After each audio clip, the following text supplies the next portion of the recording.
gamete, that is the sperm, fuses with the female gamete, that is the ova or ovum, to form a single celled zygote. তো ফার্টিলাইজেশনে কী হচ্ছে actually, mail sperm এবং female ওভা এই দুটো fusion হচ্ছে, হয়ে একটা single cell zygote formation হচ্ছে। এখানে আমি একটা কথা বলে রাখি, মেলের ক্রোমোজোম নাম্বার, ফিমেলের ক্রোমোজোম নাম্বার, আমাদের পুরো হিউম্যানের যে ক্রোমোজোম নাম্বার সেটা হচ্ছে 46, কিন্তু 46-এর মধ্যে মেল ফিমেলে কিছু একটা ছোট্ট সামান্য একটা ডিফারেন্স আছে। কী ডিফারেন্স আছে? মেলের যে ক্রোমোজোম তাতে 44 হচ্ছে অটোজোম, তার সঙ্গে একটা এক্স এবং ওয়াই, এটা হচ্ছে সেক্স ক্রোমোজোম। ফিমেলের ক্ষেত্রে, এটা ইরেজ করছি আমি, ফিমেলের ক্ষেত্রে হচ্ছে 44 অটোজোম, তার সঙ্গে দুটো এক্স ক্রোমোজোম, যেটা হচ্ছে মেয়েদের বা ফিমেলের সেক্স ক্রোমোজোম। এটা কিন্তু এক্স ওয়াই হচ্ছে ছেলেদের কিন্তু সেক্স ক্রোমোজোম। তো যখন জাইগোট ফর্মেশন হয় তখন তাতে যাতে 46টা ক্রোমোজোম থাকে, তাই জন্য ফার্টিলাইজেশনের আগে যখন মেল গ্যামেট এবং ফিমেল গ্যামেট ফর্মেশন হয় তখন কিন্তু ক্রোমোজোম নাম্বারটা হাফ হয়ে যায়। কী করে হাফ হয়? এখানে একটা ডিভিশন প্রসেস কাজ করে, যেটাকে আমরা বলি হচ্ছে মিওসিস। মিওসিসকে আমরা রিডাকশন ডিভিশন বলি। এখানে ডিভিশন হয়ে ক্রোমোজোম নাম্বারটা হাফ হয়ে যায়, অর্থাৎ মেলের ক্ষেত্রে যে 46 আছে সেটা 23 হয়ে যায়, এবং ফিমেলের ক্ষেত্রেও যেটা 46 আছে সেটাও কিন্তু 23 হয়ে যায়। যাতে এই 23-এর যে স্পার্ম, এই 23-এর যে ওভা, সেটার সঙ্গে ফিউশন করলে যে গ্যামেটটা তৈরি হবে, সরি যে জাইগোটটা তৈরি হবে, সেই জাইগোটে যাতে 46 নাম্বারস অফ ক্রোমোজোম কিন্তু থাকে।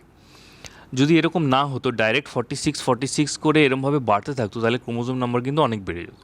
ক্রোমোজোম নাম্বারকে মেনটেন করার জন্যই গোটা প্রসেসটা করা হয়। তো গ্যামেটের ক্ষেত্রে ক্রোমোজোম কীরকম হয় আমি একটু বলে দিই, এক্সপ্লেন করে দিই। ছেলেদের যে গ্যামেট তৈরি হয় তাতে ক্রোমোজোমটা এইভাবে থাকে, 22 প্লাস এক্স একটা তৈরি করে, আর এটা তৈরি করে 22 প্লাস ওয়াই, দুরকম গ্যামেট তৈরি করে। এটা যদি ফিউশন হয় তাহলে হচ্ছে সে ফিমেল হবে, এটা যদি ফিউশন হয় মেল হবে। মেয়েদের ক্ষেত্রে একটাই থাকে, সেটা হচ্ছে 22 প্লাস এক্স, কারণ মেয়েদের দুটোই এক্স থাকে। তো যদি এইটার সঙ্গে এটা ফিউশন হয়, এটার সঙ্গে যদি এটা ফিউশন হয় তাহলে ফিমেল হবে, এটার সঙ্গে যদি এটা ফিউশন হয় মেল হবে। ক্লিয়ার হয়েছে আশা করি। নেক্সট আমরা ফার্টিলাইজেশনের কিছু পিকচার দেখব। এখানে আমরা দেখতে পাচ্ছি একটা স্পার্ম। এই স্পার্মের এই মাথার পোর্শনটা হচ্ছে আমাদের হেড পোর্শন, মাঝখানে এটা মিডল পিস, এটা হচ্ছে আমাদের টেল। তো এই মাথার একদম সামনের দিকে অ্যাক্রোজোম থাকে, অ্যাক্রোজোমটা হেল্প করে কিন্তু ওভামের যে বাইরের লেয়ারটা আছে সেই লেয়ারটাকে রাপচার করতে, কারণ অ্যাক্রোজোমের মধ্যে হাইড্রোলাইটিক কিছু এনজাইম থাকে। এই হেড পোর্শনে নিউক্লিয়াস থাকে যেটা গিয়ে ফিউশন অ্যাকচুয়ালি করে। এই মিডল পিসটাতে মাইটোকন্ড্রিয়া থাকে যেটা স্পার্মের মুভমেন্টের জন্য এনার্জি প্রোডাকশন করে। ওকে, অ্যাক্সিয়াল ফিলামেন্ট, এটা হচ্ছে টেল পোর্শন যেটা দিয়ে ওরা সুইম করে, ভেজাইনের মধ্যে থেকে সুইম করতে করতে সার্ভিক্স দিয়ে ওখানে একদম সোজা ফ্যালোপিয়ান টিউবে চলে যায়। একটা জিনিস মাথায় রাখতে হবে, প্রচুর স্পার্ম কিন্তু যায়, মিলিয়ন্স অফ স্পার্মস, কিন্তু তার মধ্যে থেকে একটা স্পার্মই কিন্তু পেনিট্রেট করতে পারে। এখানে এই ছবিটাতে রয়েছে যে একটা ওভা বা ওভার চারিদিকে এতগুলো স্পার্ম ভিড় করে দাঁড়িয়ে আছে। এর মধ্যে যে স্পার্মটা বেস্ট, যার পোটেনশিয়াল সব থেকে বেশি, সেই স্পার্মটাই কিন্তু ভিতরে এন্টার করবে। এবং একবার একটা স্পার্ম ভিতরে এন্টার করে গেলে তার বাইরে কিন্তু এই যে ওভামের বাইরে একটা কেমিক্যাল ব্যারিয়ার তৈরি হয়ে যায়, যাতে অন্য স্পার্মে এন্ট্রি বন্ধ করা যায়। ক্লিয়ার আমি কি বললাম? একটা স্পার্ম এন্টার করে গেলেই কিন্তু ওভামটা টোটালি কেমিক্যালি ক্লোজড হয়ে যাবে কেমিক্যাল ব্যারিয়ার দিয়ে, আর কোনো স্পার্ম এন্ট্রি করতে পারবে না। তো আরেকটা আমি এখানে দেখি, এইটা দিয়ে আমি ক্লিয়ারলি বুঝতে পারবো। এখানে একটা রয়েছে এগ, এগের ভিতরে একটা নিউক্লিয়াস দেখতে পাচ্ছি আমরা। নেক্সট হচ্ছে অনেকগুলো স্পার্ম ভিড় করে দাঁড়িয়ে আছে, তার মধ্যে এই একটা স্পার্ম ঢুকে পড়লো। যেই ঢুকে পড়লো ও কী করবে, গিয়ে ইমপ্রেগনেশন, অর্থাৎ স্পার্মটা গিয়ে এগের সঙ্গে ফিউজ করবে। ইমপ্রেগনেশন মানে ঢুকে যাবে ভিতরে, ঢুকে গিয়ে সেটা কী করবে, স্পার্মের নিউক্লিয়াসটা এগের যে নিউক্লিয়াস তার সঙ্গে ফিউশন হবে। ফিউশন হলে একটা কেমিক্যাল ব্যারিয়ার তৈরি হয়ে যাবে। কেমিক্যাল ব্যারিয়ার তৈরি হলে অন্য স্পার্মগুলো কিন্তু আর ঢুকতে পারবে না। এখানে nucleus of sperm and egg unite করেছে, এটাকে ফার্টিলাইজেশন বলি। Nuclei of the sperm approaches the nucleus of the egg, other sperm die and degenerate. যখন এটা এন্টার করে যাবে কেমিক্যাল ব্যারিয়ার তৈরি যাবে, এই যে আশেপাশে যে স্পার্মগুলো সেগুলো কিন্তু সঙ্গে সঙ্গে মরে যাবে, ডিজেনারেট করে যাবে। ক্লিয়ার কীভাবে ফার্টিলাইজেশন হয়? এখানে আমরা ফ্যালোপিয়ান টিউবে যে ফার্টিলাইজেশন হচ্ছে সেটা দেখব, কীভাবে হচ্ছে ফার্টিলাইজেশনটা। এ হচ্ছে আমাদের ফ্যালোপিয়ান টিউব। এটা হচ্ছে আমাদের ওভারি, যেখান থেকে এগ প্রোডাকশন হচ্ছে। তো এই হচ্ছে আমাদের এগ আনফার্টিলাইজড কন্ডিশনে। এইখানে কি ফার্টিলাইজেশন হলো, এই যে দেখতে পাচ্ছি ছোটো ছোটো স্পার্ম এসছে অনেকগুলো, এই যে তার মধ্যে একটা ঢুকে ফার্টিলাইজ করবে। ফার্টিলাইজ করলে সেকেন্ড স্টেজে চলে যাবে। সেকেন্ড স্টেজে হচ্ছে সিঙ্গেল যে নিউক্লিয়াই, অর্থাৎ ভিতরে যে একটাই নিউক্লিয়াস ছিল যেটাকে আমরা বলছিলাম জাইগোট, সেখান থেকে দুটো সেল তৈরি করবে, মানে দুটো নিউক্লিয়াস তৈরি করবে, দুটো থেকে চারটে, চারটে থেকে আটটা, এরমভাবে আস্তে আস্তে গিয়ে ও কী করবে, যখন ব্লাস্টোসিস ফর্মেশন হবে, ব্লাস্টোসিস হচ্ছে এই স্টেজটা যখন ফর্মেশন হবে তখন গিয়ে কিন্তু ও ইউটেরাইনের ওয়ালে, যেটা হচ্ছে এন্ড্রোমেট্রিয়াম, সেখানে গিয়ে ও মানে ইমপ্ল্যান্টেশন হবে, এমবেডেড হয়ে যাবে। Clear? Implantation: about 6 days after fertilization, the blastocyst attaches to the endometrium, a process called implantation. প্রেগনেন্সির 6 উইকস পর, 6 সপ্তাহ পর, যখন জাইগোটটা আস্তে আস্তে গ্রো করবে, দুটো থেকে চারটে, চারটে থেকে আটটা, এইভাবে ওর নিউক্লিয়াসটা বাড়বে। যখন ব্লাস্টোসিস তৈরি হবে তখন ও কী করবে, গিয়ে ইউটেরাইন যে এন্ডোমেট্রিয়াম তার ওয়ালে গিয়েও এমবেড করবে। এটাই হচ্ছে আমাদের ইমপ্ল্যান্টেশন। তো এখানে কিছু মেমব্রেন তৈরি হবে, সেই মেমব্রেনগুলো ডিসকাস করবো এবার আমরা, যেটা হচ্ছে জাইগোটটাকে প্রোটেক্ট করবে। জাইগোট না, অ্যাকচুয়ালি এমব্রিওটাকে প্রোটেক্ট করবে। জাইগোট তো আস্তে আস্তে সেল ডিভাইড করে এমব্রিও। আচ্ছা, এখানে একটা জিনিস আমি বলে দিই, ডিফারেন্স কী জাইগোট, এমব্রিও, ফিটাস, এর মধ্যে ডিফারেন্স কী? জাইগোট হচ্ছে কি সিঙ্গেল সেলড হবে। এমব্রিও হচ্ছে যতক্ষণ না তার মধ্যে কোনো ডেভেলপমেন্ট এসছে বা হিউম্যান বেবি টাইপ দেখতে হচ্ছে বা কোনো অর্গান ডিনোট হয়েছে, অর্গান তৈরি হয়েছে, সেই অর্গান তৈরি হয়েছে এরকম হবে না আর কি। অর্গান কিচ্ছু তৈরি হয়নি, হিউম্যান বেবি শেপ আসেনি, সেই সময়টাকে আমরা বলবো এমব্রিও। জাইগোট হচ্ছে সিঙ্গেল সেলড, যতক্ষণ না শেপ আসছে, ততক্ষণ কোনো অর্গান ডেভেলপমেন্ট হচ্ছে, ততক্ষণ তাকে বলবো এমব্রিও। যেমনি একবার অর্গান ডেভেলপ হয়ে যাবে, হিউম্যান বেবি শেপে চলে আসবে, তখনই সেটা ফিটাস হয়ে যাবে। Clear? Next, the amnion and amniotic fluid. In the early stages of gestation, the implantation, that is the blastocyst, develop a number of extra embryonic membranes to protect the developing embryo and to provide it with nutrition as it develops. তো যখন early stage থাকবে তখন একে protect করার জন্য এবং এর যে নিউট্রিশন দরকার সেটা প্রোভাইড করার জন্য, এক্সটেরিয়রি মেটেরিয়ালগুলোকে সেখান থেকে বের করে নিয়ে যাওয়ার জন্য অনেকগুলো মেমব্রেন ডেভেলপ করবে, যেটার মধ্যে অ্যামনিয়ন রয়েছে প্রথমে। This membranes are amnion, chorion, allantois and the placenta. তো সিলেবাসের মধ্যে এত কিছু নেই, ডিটেলস এগুলো অনেক হায়ার ক্লাসে রয়েছে। তো এখানে সিম্পলি একদম অ্যামনিয়ন আর প্লাসেন্টা দেওয়া আছে, সেটাই আমি ডিসকাস করে দিচ্ছি। They play a vital role in the development of the foetus and are present right up to the time of the birth. যতক্ষণ না বেবি বার্থ হচ্ছে ততক্ষণ কিন্তু এই প্রোটেকশনটা দিতে থাকে এবং এরা প্রেজেন্ট থাকে। Amnion is just a sac which develops around the embryo even before the formation of the allantois. অ্যালান্টয়েসের আগে পর্যন্ত কিন্তু অ্যামনিয়নটাই ফাংশন করে। তো অ্যামনিয়নের মধ্যে একটা ফ্লুইড থাকে যেটা হচ্ছে অ্যামনিওটিক ফ্লুইড। এই ফ্লুইডটা জেনারেলি কোনো এক্সটার্নাল শকের হাত থেকে বাচ্চাটাকে বাঁচায়। Okay, clear? এখানে কিছু অ্যামনিয়নের কিছু ফাংশন আছে। একটা হচ্ছে protect the baby from the physical damage by jerks or mechanical shock, that is for example when the mother falls over, যদি পড়ে টরে যায় প্রেগনেন্ট মাদার, তো সেই ফলের হাত থেকে বাঁচানোর জন্য কিছুটা বাঁচায় হয়তো। Next, keeps an even pressure all around the embryo. Amniotic fluid থাকার জন্য বাচ্চার উপর ইভেনলি প্রেশার পড়ে, কোনো জায়গায় এক্সট্রা প্রেশার, কোনো জায়গায় লো প্রেশার, এরকম থাকে না। Allows the foetus some restricted movement. Foetus যাতে বেশি মুভমেন্ট না করতে পারে, তাহলে কিন্তু তার গ্রোথ হবে না, সেই জন্য সে রেস্ট্রিক্ট করে মুভমেন্টটাকে। And also prevents sticking of the foetus to the amnion. Sticking যাতে স্টিক না হয়ে যায় অ্যামনিয়নে, যাতে ওই মেমব্রেনটা গায়ে লেগে না যায়, তাই জন্য অ্যামনিওটিক ফ্লুইডটা ওকে কী করে, সেপারেট করে রাখে। Next, the placenta. After implantation, a portion of the endometrium became modified, known as the decidua. যখন ইমপ্ল্যান্টেশন হলো, এন্ডোমেট্রিয়ামের একটা পোর্শন ডেসিডুয়া নামে ডেভেলপ করে গেল। The decidua basalis portion of the endometrium between chorion and stratum basalis is called the maternal placenta. Placenta কিছুই না, একটা প্রোটেক্টিভ লেয়ার, যে প্রোটেক্টিভ লেয়ারটা বাচ্চাটাকে এক্সটার্নাল শকের হাত থেকে বাঁচায় এবং তার সঙ্গে সঙ্গে নিউট্রিটিভ যে মেটেরিয়াল সেগুলো প্রোভাইড করে এবং এক্সক্রিটরি মেটেরিয়ালগুলোকে বাইরে নিয়ে যায়। Placenta is formed by the union of the maternal decidua and the fetal chorionic villi and is connected to the fetus by the umbilical cord. Umbilical কর্ডের দ্বারা কিন্তু বেবি এবং মাদার কানেক্টেড থাকে। এই আম্বিলিক্যাল কর্ড দিয়ে কিন্তু সমস্ত nutrition বা ওই জিনিসগুলো যেগুলো বেবির রিকোয়ারমেন্টের মধ্যে রয়েছে সেগুলো আসে। Actually placenta form during the 6 to 12 weeks of pregnancy. Generally 8 weeks এরকম টাইম, 8 to 9 উইকস এই টাইমে কিন্তু প্লাসেন্টা ফর্মেশন হয়। ডিপেন্ড করে মাদারের হেলথের উপর, হেলথ কন্ডিশনের উপর। The fully developed placenta is dish-shaped with a diameter of about 15 to 20 centimeter and thickness of 2 to 5 centimeter. What is the function of the placenta? এখানে প্লাসেন্টার একটা ডায়াগ্রাম রয়েছে. What is the function of the placenta? Functions of placenta have many functions. That is the nutritive function, excretory function, immunological function, barrier function, and respiratory function. Nutritive function, it provides glucose, iron, calcium, phosphorus, amino acid, water, NaCl, vitamins, fatty acid to the baby.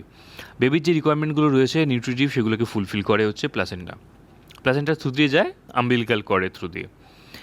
এছাড়া বেবির বডিতে যে সমস্ত excretory মেটেরিয়ালগুলো develop করছে সেগুলোকে কিন্তু বাইরে বের করে দেওয়া কিন্তু দরকার.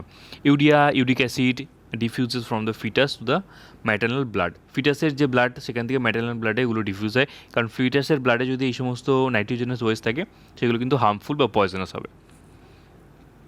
Next, immunological function. Foetus is antigenetically a foreign body. The placenta protects the embryo foetus from rejection. Actually যে কোনো জিনিস আমাদের বডিতে যদি বাইরের কোনো জিনিস থাকে সেগুলোকে কিন্তু বডি রিজেক্ট করে. তো একটা বেবি মাদারের দেহে কিন্তু ফরেন পার্টিকেল. তো বডিতে যাতে মাদারের বডিতে বেবিটা ফরেন পার্টিকেল হিসেবে রিজেক্ট না হয়, রিজেক্ট হলে কিন্তু টিস্যু নেক্রোসিস হয়, মানে টিস্যু পচে যায়. তো সেইটা যাতে না হয় সেই জন্য একটা ইমিউনোলজিক্যাল একটা ব্যারিয়ার করে রাখে যাতে মানে মাদারের বডি আলাদা করে ওকে চিনতে না পারে ফরেন পার্টিকেল হিসেবে. চিনতে পারলে কিন্তু এই অ্যাকশানটা নেবে এবং নেক্রোসিস হবে টিস্যু, বাচ্চারা মরে যাবে. তো the MHC, that is a major histocompatibility complex. এটা সিলেবাসে নেই, দরকার নেই পড়ার. Class 1 and class 2 are not present on the placental trophoblast. তো প্লাসেন্টার ট্রোপোপ্লাস্টের মধ্যে কিন্তু MHC মেজর হিস্টোকম্প্যাটিবিলিটি কমপ্লেক্স 1 এবং 2 থাকে না, যার জন্য কিন্তু বাচ্চারা প্রোটেক্টেড হয়. দরকার নেই এত কিছু জানা, শুধু এইটুকু জানলেই হবে যে বাচ্চা বা যে কোনো জিনিসই অন্য কোনো সেল বা অন্য কোনো পার্টিকেল বডিতে ঢুকলে সেটা ফরেন হিসেবে আইডেন্টিফাই হয় এবং সেটা কিন্তু নেক্রোসিস হয়ে যায়. তো বাচ্চাটাকে যাতে নেক্রোসিস না হয়, বাচ্চারা যাতে মরে না যায়, সেই জন্য কিন্তু ওটাকে প্লাসেন্টা গার্ড করে. ওকে, নেক্সট হচ্ছে barrier function. Large molecule weight substances cannot cross through placenta. এমন কিছু হার্মফুল সাবস্টেন্সেস বা এমন কিছু হাই লেভেলের প্রোটিন বা এই টাইপের মেটেরিয়াল কিন্তু প্লাসেন্টা দিয়ে ক্রস করে বাচ্চাদের যেতে পারে না. এছাড়া রেসপিরেটরি ফাংশন রয়েছে. বাচ্চার যে O2 CO2 requirement, O2 requirement, সেই O2 রিকোয়ারমেন্টটা ফুলফিল করে কিন্তু প্লাসেন্টা. তো প্লাসেন্টার থ্রু দিয়ে কিন্তু অক্সিজেন যায় এবং বাচ্চার দেহে যে CO2 বা কার্বন ডাইঅক্সাইড ডেভেলপ করছে সেটা প্লাসেন্টার থ্রু দিয়ে কিন্তু বাইরে চলে আসে. নেক্সট হচ্ছে permeability of the placenta. The placenta is permeable to respiratory gases, nutrients and also antibodies, but it does not allow the passage of the germs from the mother to the fetus. But certain germs, that are some viruses, that is HIV of AIDS, can pass through the placenta. তো HIV virus যেটা human immunodeficiency virus, এটা AIDS রোগ তৈরি করে বা AIDS ডিজিজের জন্য দায়ী. Acquired immunodeficiency syndrome, তো এই ভাইরাসটা কিন্তু প্লাসেন্টা থ্রু দিয়ে যেতে পারে. তো মাদারের দেহে কিন্তু HIV থাকলে সেটা বাচ্চার দেহে চলে যাবে এবং বাচ্চার কিন্তু এইডস হবে. তো এই জিনিসটা খেয়াল রাখতে হবে. এইডস পেশেন্টদের কিন্তু প্রেগনেন্ট হওয়া উচিত নয়, তো তাহলে কিন্তু বাচ্চাটা এফেক্টেড হবে. If the mother is already infected, it can be the HIV virus can be passed through the placenta to the fetus. If there was a direct continuity of blood between the mother and the fetus, যদি continuity of blood থাকে তাহলে কিন্তু disease হিসাবে কিন্তু এইডসটা pass হয়ে যাবে. এখানে আমরা কিছু স্টেজেস দেখবো ডেভেলপমেন্ট এমব্রিওর. তো ফার্স্ট হচ্ছে এগ বা ওভাম, যেটা আনফার্টিলাইজ কন্ডিশন আছে সেটাকে স্পার্ম এসে ফার্টিলাইজ করলো এবং সেখান থেকে জাইগোট তৈরি হলো. জাইগোট কিন্তু ওয়ান সেল একটা স্ট্রাকচার, একটাই নিউক্লিয়াস থাকে, আমি একটু আগেই ডিসকাস করেছি এটা. নেক্সট এর থেকে জাইগোট থেকে তৈরি হবে মরুলা. মরুলা হচ্ছে spherical mass of cell resulting from repeated division of the zygote. Zygote বারবার ডিভিশন করতে করতে একটা স্ফেরিক্যাল মাস অফ সেল তৈরি হবে, যেটাকে আমরা মরুলা বলবো.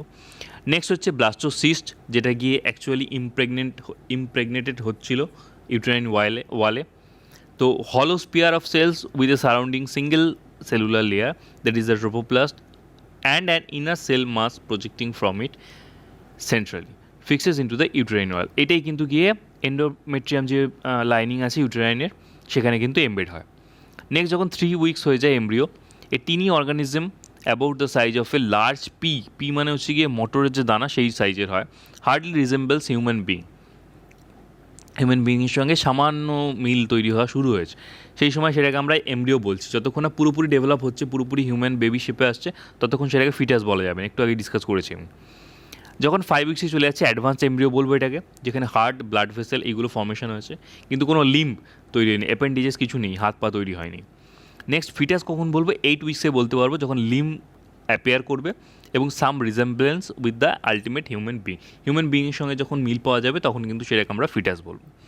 Next, the born at the end of the nearly 40 weeks, it is called the infant.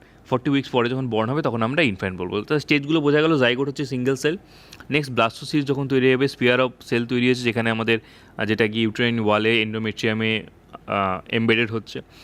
Next, যেটা 5 উইক্সে রয়েছে অ্যাডভান্স এমব্রিও, যেখানে হার্ট, ব্লাড ভেসেল ডেভেলপ হয়েছে কিন্তু লিম্ব ডেভেলপ করেনি। 8 উইক্সে গিয়ে ফিটাস, যেখানে গিয়ে লিম্ব ডেভেলপ করেছে এবং হিউম্যান বেবির সঙ্গে রিজেম্বলেন্স পাওয়া যাচ্ছে। এবং লাস্ট হচ্ছে ইনফ্যান্ট, যেখানে আমাদের বেবি বর্ন করছে আফটার 40 উইক্স। ক্লিয়ার? নেক্সট হচ্ছে পাচুরেশন। পাচুরেশনে কী হয়? বেবি মায়ের যে ইউটেরাস আছে সেখান থেকে বাইরে বেরিয়ে আসে, যেটা বেবি বার্থ হয় অ্যাকচুয়ালি। তো parturition is a process by which the ফিটাসের স্পেলিং FETUSও হয়, FOETUSও হয়, ঠিক আছে? Foetus, the membrane and placenta are expelled from the uterus, it is called the labour. তো বাচ্চারা বেরিয়ে আসছে নর্মাল ভ্যাজাইনাল যেটা ডেলিভারি। এখন দুরকম ডেলিভারি হয়, একটা নর্মাল ডেলিভারি, এটা সিজার ডেলিভারি। সিজার ডেলিভারিতে অপারেশন করে বাচ্চা বের করা হয়, নর্মাল ডেলিভারিতে ডাইরেক্ট সার্ভিক্স দিয়ে ওটা ভ্যাজাইনা দিয়ে পাস করে বেরিয়ে আসে বাচ্চাটা। তো পার্চুরেশন বোঝা গেল। অ্যাকচুয়ালি মেকানিজমটা একটু দেখে নিই অল্প করে। At the end of pregnancy the uterus is greatly distended by the cervix is soft. তো যখন প্রেগনেন্সি শেষ হয়ে যাচ্ছে, 40 উইক্সের কাছাকাছি চলে এসছে, ইউটেরাস গ্রেটলি ডিস্টেন্ডেড হয়ে থাকে এবং সার্ভিস কিন্তু তখনও সফট থাকে। অ্যাজ লেবার বিগিনস, যখন লেবার স্টার্ট হচ্ছে, সার্ভিস ডাইলেক্ট করে, মানে ছড়িয়ে যায় জায়গাটা, ঠিক আছে, যাতে বেবিটা বেরিয়ে আসতে পারে। Afferent impulses travel up to the hypothalamus and increase secretion of oxytocin release. Oxytocin কী করে? অক্সিটোসিন ভ্যাজাইনাল যে ওয়াল রয়েছে সেগুলোকে রিল্যাক্স করে, যাতে ওই জায়গাটা ভ্যাজাইনাল যে প্যাসেজটা সেটা কিন্তু চড়া হয়, যাতে বাচ্চাটা ইজিলি বেরিয়ে আসতে পারে। More glucocorticoids with less androgens fall in the progesterone. এখানে যখন বেবির বার্থ হচ্ছে তখন কিন্তু প্রোজেস্টেরনের লেভেল নেমে যায়। Oxytocin acts directly upon the uterine smooth muscles and also by the increasing prostaglandin PGE2 formation. Reduces formation of the progesterone and increases estrogen leads to the increased production of the prostaglandin. তো এখানে যখন baby born হচ্ছে, এই জায়গাটা আশা করছি একটু বুঝতে problem হলো, কারণ এইগুলো সবকটা সিলেবাসের মধ্যে নেই, আমি জাস্ট জানার জন্য ইনক্লুড করেছি। এত হাইফাই লেভেলের জিনিস সিলেবাসে নেই 10-এর, এগুলো অনেক উঁচু ক্লাসে আছে। কী ব্যাপারটা আমি একটু সংক্ষেপে বলে দিই। অ্যাকচুয়ালি ব্যাপারটা, যখন প্ল্যাসেন্টা তৈরি হচ্ছে, প্ল্যাসেন্টা কিন্তু একটা এন্ডোক্রাইন গ্ল্যান্ড হিসেবে কাজ করে এবং ইস্ট্রোজেন প্রোজেস্টেরন সিক্রিট করে। যখন বেবি বার্থ হবে, 40 উইক্স হয়ে গেছে, তখন কিন্তু ভ্যাজাইনাল যে ওয়াল সেটাকে কিন্তু এক্সটেন্ড করা দরকার হয় এবং সেই জন্যই কিন্তু অক্সিটোসিন আসে। অক্সিটোসিন রিল্যাক্স করে ভ্যাজাইনাল ওয়ালকে, যাতে বাচ্চাটা ইজিলি বেরিয়ে আসতে পারে। এবং এখানে গ্লুকোকর্টিকয়েড এবং অ্যান্ড্রোজেন্স যেগুলো রয়েছে সেগুলোর একটা রোল রয়েছে, যেখানে এইগুলো লেভেল বেড়ে যাওয়ার জন্য প্রোজেস্টেরন লেভেলটা ডাউন হয়ে যায় actually and of the pregnancy. যখন এখানে একটা সূত্রে এটা বলে রাখি, যখন প্রেগনেন্সি আসে, একদম ফার্স্ট কন্ডিশনে বলছি, প্রেগনেন্ট হচ্ছে মাদার, তখন প্রোজেস্টেরনের লেভেলটা কিন্তু বেড়ে যায়।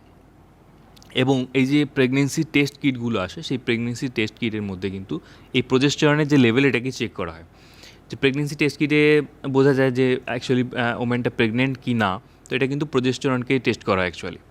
তো ইউরিনে প্রেজেন্স অফ প্রোজেস্টেরন থাকা মানেই হচ্ছে সেই মাদার কিন্তু প্রেগনেন্ট। তো এইখানে যখন এন্ড অফ দ্য প্রেগনেন্সি আসছে, তখন কিন্তু এই হরমোনের লেভেলগুলো আস্তে আস্তে কমে যায় এবং সেখানে গ্লুকোকর্টিকয়েড এবং অ্যান্ড্রোজেনের গ্লুকোকর্টিকয়েডের লেভেল বেড়ে যাবে, অ্যান্ড্রোজেন যেগুলো রয়েছে, যেগুলো প্রোজেস্টেরন ইস্ট্রোজেন, এর লেভেলটা কমে যায়। তো এই হচ্ছে পুরো প্রসেসটা। এখানে আমরা একটু ছবিতে দেখে নিই। এখানে বাচ্চারা রয়েছে প্লাসেন্টার মধ্যে, এটা হচ্ছে সার্ভিক্স, এই হচ্ছে ভ্যাজাইনাল প্যাসেজ, যেখানটা দিয়ে বাচ্চারা বেরোবে। তো বাচ্চাটার যে হেড রিজনটা, সেই হেড রিজনটা কিন্তু আগে বেরিয়ে আসে। এখানে ছবিতে দেখুন, রাপচার্ড অ্যামনিওটিক স্যাক, অর্থাৎ প্লাসেন্টা বা অ্যামনিয়ন রাপচার হয়ে গেছে এবং সেখানে কিন্তু বেরিয়ে আসছে বাচ্চার হেডটা। প্লাসেন্টা দেখুন এই যে রয়েছে, এই হচ্ছে অ্যাম্বিলিক্যাল কর্ডটা, এইটা হচ্ছে অ্যাম্বিলিক্যাল কর্ডটা, বাচ্চার সঙ্গে মায়ের কানেকশান।